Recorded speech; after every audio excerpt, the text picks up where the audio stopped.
Salut tout le monde, c'est Christine, j'espère que vous allez bien. Aujourd'hui, j'ai décidé de faire une vidéo pour vous parler de deux choses. Premièrement, je veux vous parler d'un shampoing que j'ai acheté chez Lush il y a environ, pas mal exactement un mois. Et puis aussi, je veux vous donner une recette de masque ou revitalisant pour les cheveux. Que ça fait 2 fois que je le fais moi-même, puis je l'ai vraiment beaucoup aimé.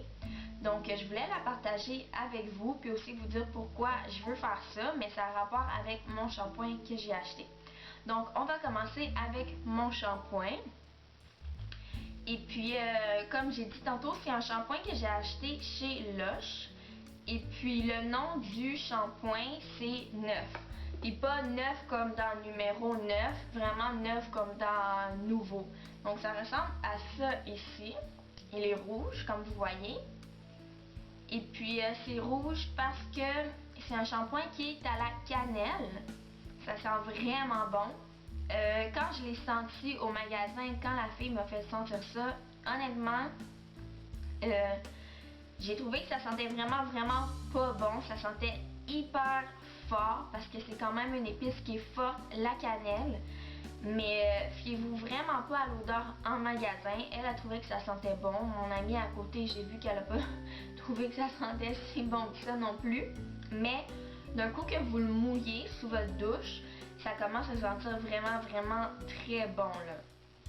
Puis c'est sûr, comme je viens de dire, que ça sent fort, mais l'odeur est quand même agréable. Et puis pourquoi j'aime vraiment ce shampoing-là? C'est parce que c'est un shampoing, comme ça dit dans le nom, neuf, qui fait pousser des cheveux neufs. Et puis surtout, ça fait pousser les cheveux. Puis moi, je trouve que ça marche quand même assez bien. Puis vous êtes plusieurs dans mes abonnés à m'avoir dit que mes cheveux avaient quand même un peu poussé depuis la dernière vidéo où je les avais laissés lousses. Donc moi, j'avais pas remarqué tant que ça, mais il faut dire que moi, je me vois tous les jours dans le miroir, donc c'est plus difficile pour moi de remarquer les petits changements que pour vous qui ne me voyez pas tout le temps. Et puis, c'est ça, dans le fond, c'est supposé durer 3-4 mois, qu'elle m'a dit. Moi, ça fait 1 mois que je l'ai. Quand je l'ai eu, il y avait 2 morceaux de cannelle dedans, de la vraie cannelle. Je les ai arrachés parce que bon, quand on est dans la douche, on frotte ça dans nos mains. Il y en a qui le frottent sur leur tête. Moi, j'aime mieux le frotter dans mes mains quand c'est mouillé pour le faire mousser. Mais les morceaux de cannelle, on s'entend que tu frottes ça sur ta tête, ça va un peu te graffiner la tête. Donc, c'était mieux de les enlever. Ça m'a coûté 9 ou 10 $. C'est sûr que quand j'achète un shampoing à la pharmacie, ça me coûte 3-4 $. Mais je trouve que ça a vraiment valu la peine. Et puis pourquoi ça aide les cheveux à pousser? C'est parce que c'est à la cannelle, puis j'en avais déjà parlé de la cannelle dans d'autres vidéos. C'est une épice qui est très forte, tout comme le piment de Cayenne.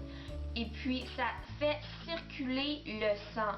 Donc en frottant ça sur notre cuir chevelu, ça fait circuler le sang dans le cuir chevelu. Et puis ça favorise la pousse des cheveux. Parce que mieux le sang circule dans votre tête, plus les cheveux vont pousser comme il faut. Puis plus ils vont sortir en santé surtout. Donc ça favorise vraiment la pousse des cheveux. Je suis vraiment contente de ce shampoing-là, qui est un shampoing solide. C'est pas commun. Mais c'est vraiment facile. On fait juste aller sous la douche, on mouille nos cheveux, on mouille le shampoing. Et puis on le fait mousser dans nos mains. Ça mousse vraiment beaucoup là, ok? Ça mousse énormément. Puis ensuite on frotte ça sur nos cheveux. Puis moi je le laisse peut-être 1 minute. Je sais que le shampoing d'habitude on le laisse pas dans les cheveux. Mais lui je le laisse. Puis je sens vraiment là que ça... Je le sens que ça active ma circulation sanguine là. Si je le laisse, ça commence à comme me chatouiller un petit peu là, sur la tête. C'est quand même assez drôle je trouve. Là, c'est rien de désagréable. Donc c'est ça pour le shampoing. Et puis maintenant je vais vous donner ma recette de masque pour les cheveux. C'est un masque, mais on peut aussi dire que c'est un traitement revitalisant pour les cheveux. Et puis surtout c'est pour les cheveux qui sont secs. Donc, je vais vous dire les ingrédients que j'ai dans mon masque tout de suite, que j'ai écrit ici.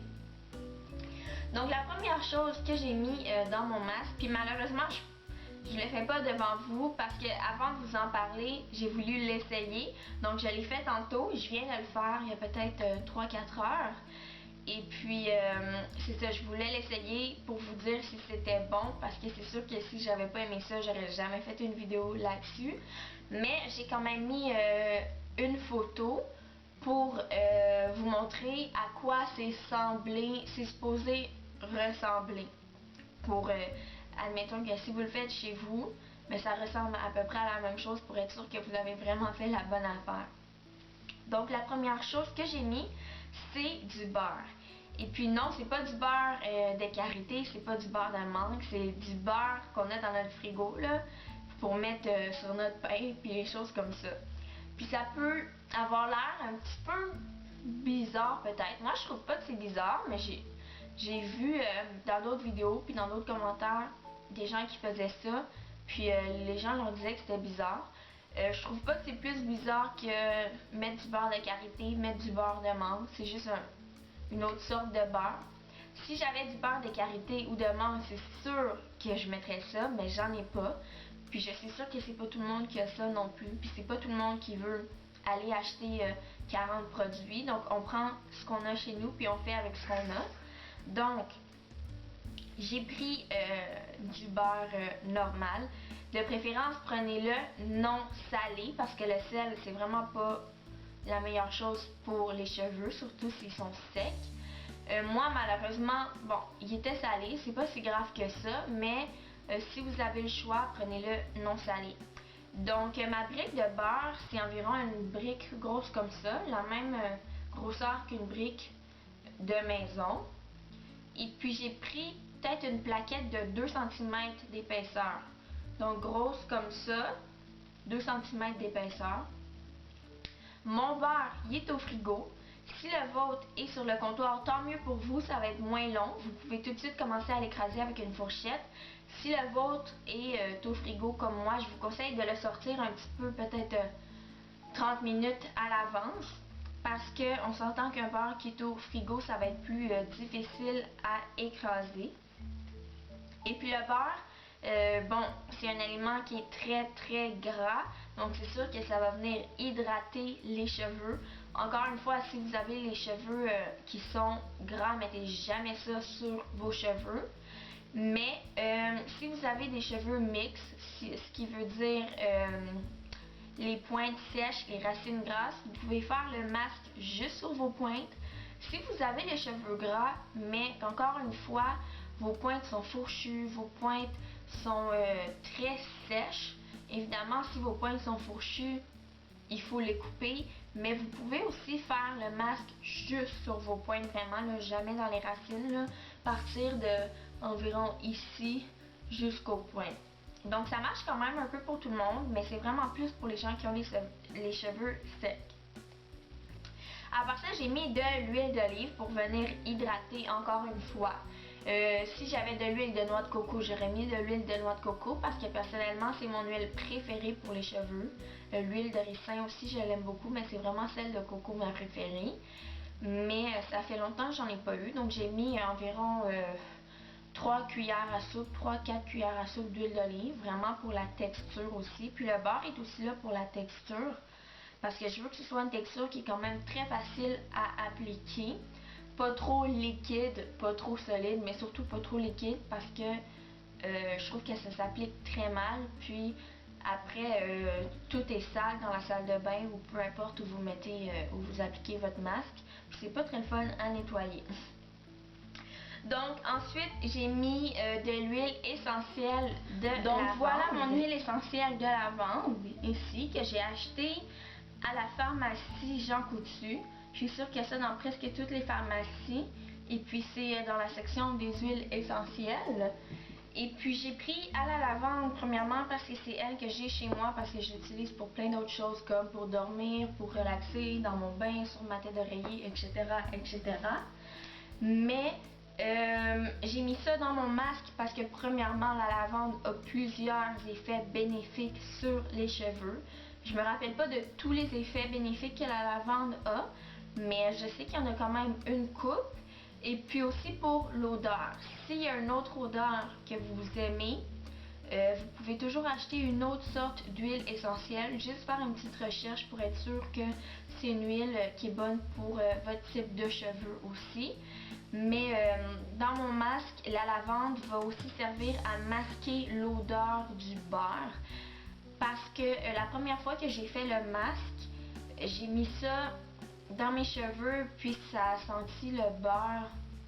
La journée d'après, dans le fond, ça sentait le beurre. Puis c'était pas vraiment le fun, là. Tu sais, vous allez chez votre copain, votre fiancé, votre mari, puis vos cheveux sentent le beurre. C'est pas très agréable, on va dire. Donc, c'est pour ça que la lavande est là aussi. J'ai mis 2 cuillerées à soupe de miel. Le miel, encore une fois, c'est là pour hydrater, ça fait briller les cheveux. Ça éclaircit un peu les cheveux, le miel en tant que tel. C'est sûr que faire 2 cuillerées à soupe de miel dans un masque une fois, vos cheveux vont pas s'éclaircir comme ça. Il faut vraiment en mettre beaucoup puis le laisser longtemps. Mais ça hydrate les cheveux, puis ça sent encore une fois très bon, donc c'est bon pour l'odeur aussi. J'ai juste mis 2 cuillerées parce que par expérience, si on en met plus, c'est très collant le miel et puis c'est très difficile à enlever des cheveux. Avec 2 cuillerées, là, j'étais vraiment correcte, là, je l'ai enlevé super facilement. Et puis la dernière chose que j'ai mis, c'était un œuf. L'œuf qui est là pour les protéines, parce que c'est très important d'avoir un apport en protéines et en hydratation pour les cheveux. Parce que si on a trop de protéines ou trop d'hydratation, c'est là qu'il commence à casser. Moi, personnellement, j'ai mis l'œuf au complet. Je sais qu'il y a des gens qui disent « Ah, mettez pas le blanc d'œuf dans votre cheveu parce que là, vous allez prendre votre douche avec l'eau chaude. Puis là, l'œuf va cuire sur votre tête, puis il va y avoir plein de morceaux d'œuf sur vos cheveux. » Ça se peut. Mais moi, personnellement, pour me simplifier la vie, je mets l'œuf au complet. Et puis, vous pouvez voir mes cheveux en ce moment. Là, ça fait pas si longtemps que ça que j'ai fait le masque. Là. Je l'ai fait aujourd'hui, tantôt. Puis, j'ai aucun morceau d'œuf dans mes cheveux. Puis, en plus que j'ai les cheveux super foncés, je pense que si j'avais des morceaux d'œufs blancs, c'est sûr que je les aurais vus. Puis, c'est sûr que vous aussi, vous seriez en train de les voir en ce moment. Donc, les personnes qui ont eu un œuf qui a cuit sur leur tête, je sais vraiment pas ce qui s'est passé, je trouve ça assez drôle personnellement, mais moi j'ai pas peur que l'œuf cuise sur ma tête. Puis si vous avez peur, ben lavez-vous, lavez le masque avec de l'eau tiède froide à la place de mettre de l'eau vraiment chaude. Puis je suis une personne qui prend mes douches et mes bains extrêmement chauds, pas au point, à un point vraiment maniaque, là, mais j'aime l'eau qui est quand même assez chaude. Et puis jamais un œuf a cuit sur ma tête. Donc je le mets au complet. Mais je tiens quand même à vous dire que le blanc d'œuf, c'est meilleur pour les cheveux qui sont gras. Et puis le jaune d'œuf, c'est meilleur pour les cheveux qui sont secs. Donc juste une petite information supplémentaire comme ça. Maintenant, pourquoi j'ai décidé de faire ce traitement-là? C'est parce que quand j'ai acheté mon shampoing solide, ici chez Lush, la vendeuse m'avait dit que après avoir utilisé le shampoing, il fallait absolument que je me mette un revitalisant qui était naturel. Elle voulait me faire acheter un revitalisant qu'il y avait dans leur magasin, mais ça coûtait comme 30$, puis j'allais vraiment pas en acheter, là, un revitalisant à 30$. Donc, je lui ai demandé est-ce que je peux m'en faire un moi-même avec des produits naturels. Elle a dit oui. Parce que ce qui arrive quand on met un revitalisant du commerce, c'est bourré de silicone, puis on va faire ce petit shampoing-là qui aide à faire pousser les cheveux. Puis ensuite, on va mettre l'autre revitalisant du commerce. Puis ça va comme un peu, je dirais un petit peu annuler les effets bénéfiques de ce shampoing-là. Donc je veux surtout pas ça. Moi j'ai envie que mes cheveux poussent. Donc je veux pas annuler les effets. C'est pour ça que j'ai décidé de me faire un masque hydratant pour les cheveux secs. que je vais utiliser une fois par semaine parce que c'est environ une fois par semaine que je lave mes cheveux. Vu qu'ils sont secs, j'ai pas vraiment besoin de les laver plus souvent que ça. Et puis, comme ça va pas annuler les effets. Par contre, bon, c'est sûr que le masque, je l'ai vraiment beaucoup aimé. J'ai trouvé que mes cheveux, ils sont super doux après ça. Quand vous sortez de la douche, c'est un petit peu bizarre. Quand vous les touchez, c'est pas... puis qu'ils sont encore mouillés, ils vont pas être super doux. Quand vous allez les sécher avec votre séchoir, vous allez voir qu'ils vont commencer à devenir super doux. Puis c'est vraiment incroyable parce qu'il n'y a pas aucun... rien de chimique là-dedans.